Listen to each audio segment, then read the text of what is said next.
to Vietnam Environmental and Climate Change Engagement Week 2025.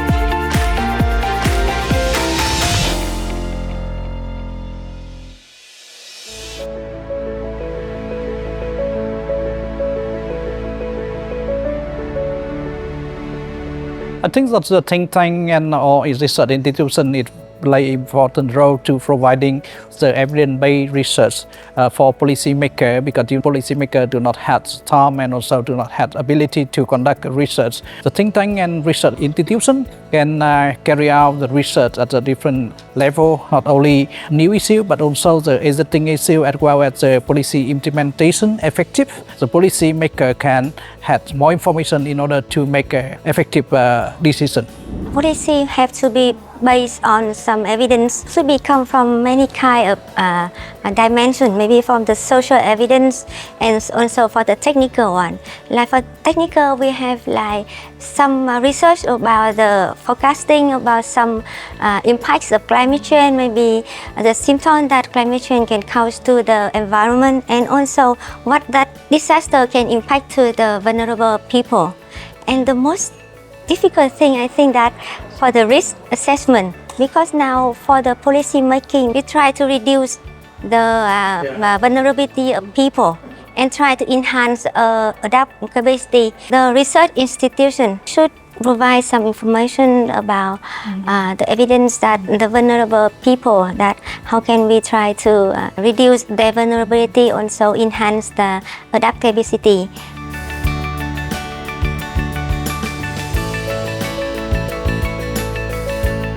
I want to emphasize 2 points. The first, as the researchers, currently we work based on our fields. We need to have an interdisciplinary research in which social and natural researchers should work together to inform for policymakers. And the second point, the researchers normally we just do the conventional research and then publish on the journals. And in that way, we don't have any connection with the policymakers. So we need more partner, especially the NGOs, local NGO, to connect the researchers with the policymakers.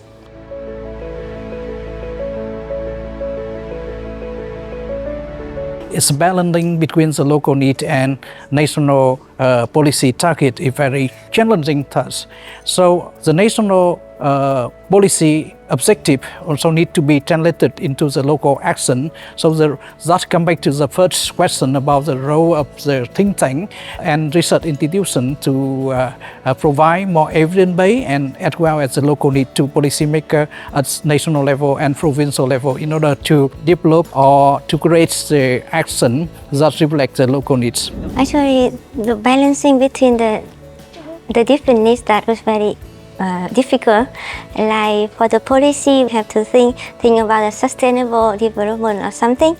But for the local needs, they just focus on something that directly to their benefit. So, like for the researcher, we have to be in the middle. That policymaker also needs a strong evidence, but they can understand. So, both way, and first time, second time, and third time, it should be adapted into something that they need. Also, you also have to consider what the government needs from that. So you have to consider many issues for the local and the government also.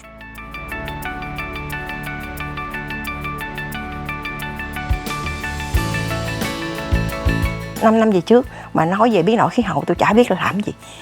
Tới chừng sau đó một lần thì khi mà nước dâng lên ở trong cái thành phố của tôi thì lúc đó tôi mới ngồi tôi nghĩ nếu trong trường hợp này thì người khuyết tật đi đâu về đâu và chuẩn bị gì như thế nào. Thì tôi nghĩ là những cái cuộc hội thảo này về chính sách này thì người khuyết tật nên tham gia. Ví dụ như là cách đây mấy ngày tôi được mời tham gia.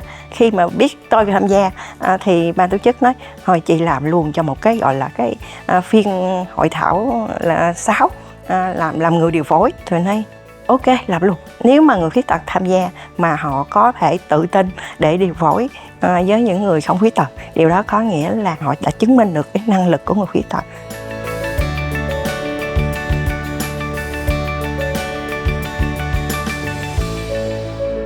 From my point of view that we normally think about the technical issues, technical solution, but we don't know much about the social solutions. So in that way, we need more collaboration among the researchers for bring more the inclusive approaches, solutions for influence the policymakers. Researchers will face a very big challenge because with very small resources, we do only the pilots, cannot influence the policymaker because they need strong evidence with large scale. So that is a very big challenge for the researchers. Một là hiện nay các cái nhà nghiên cứu thì họ cũng nghiên cứu bằng các phương pháp khác nhau, nhưng mà dữ liệu ở cộng đồng, ở các cái cấp thấp nhất phải có.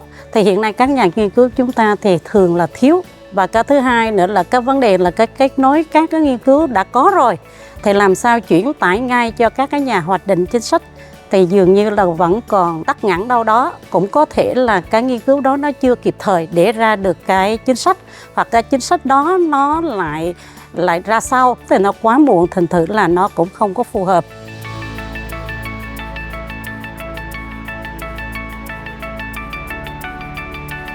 Để thích ứng với cái biến đổi khí hậu thì theo tôi thì đồng bằng sông Cửu Long chúng ta cần có những thực hiện những giải pháp nhau. Thứ nhất là thực hiện với các cái giải pháp phi công trình.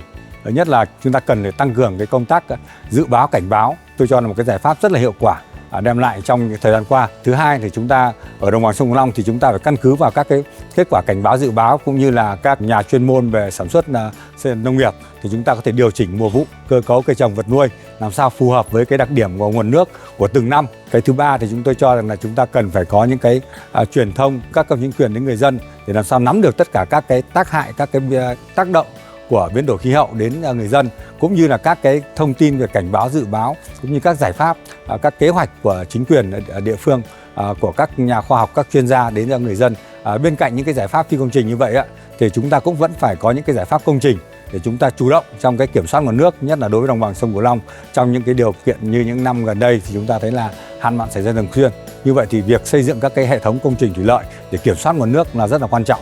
Những cái công trình mà liên quan đến biến đổi khí hậu thì người khuyết tật nên tham gia từ cái lúc mà tham vấn, xây dựng, thiết kế những cái công trình này như thế nào. Kế đó là người khuyết tật nên tham gia trong cái quá trình xây dựng và cuối cùng là giám sát.